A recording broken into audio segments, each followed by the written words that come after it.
2026 தமிழ்நாடு சட்டமன்ற தேர்தலோட வாக்கு எண்ணிக்கை மே 4ஆம் தேதி நடந்து முடியும் போது அந்த வாக்கு எண்ணிக்கையோட முடிவுல திரு விஜய் அவர்களும் தமிழக வெற்றி கழகமும் பெருவாரியாளர்களை வெற்றி பெற்று ஒருவேளை தமிழக வெற்றி கழகம் தனி பெரும்பான்மையோட ஆட்சி அமைக்கிறாமான ஒரு ரிசல்ட் மட்டும் வந்துருச்சுன்னு வச்சுங்க.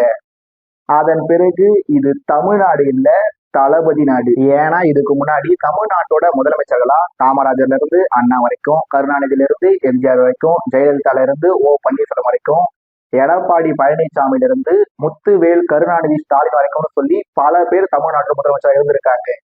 ஆனா இதுல யாருமே தன்னோட முதல் சட்டமன்ற தேர்தலையே முதலமைச்சர் ஆனதில்லை. அதிமுக போட்டியிட்ட முதல் சட்டமன்ற தேர்தலையே ஆட்சிக்கு வந்திருந்தாலும் அதுக்கு முன்னாடியே திரு எம்ஜிஆர் அவர்கள் சட்டமன்ற உறுப்பினர் இருந்திருக்காரு.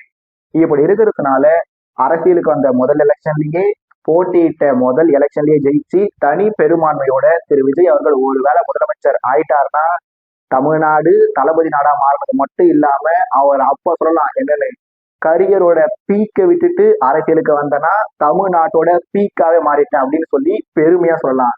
அதன் பிறகு அவர் எல்லாம் சொல்லலாம், தமிழ்நாட்டுல 2 பேர்களா போட்டி இல்லைங்க, தமிழ்நாட்டுல ஒரே ஒருத்தர் தான், அது தளபதியான விஜய் மட்டும் தான் சொல்லி திரு விஜய் அவர்கள் அவரை பத்தி அவரே பெருமையா பேசிக்கலாம்.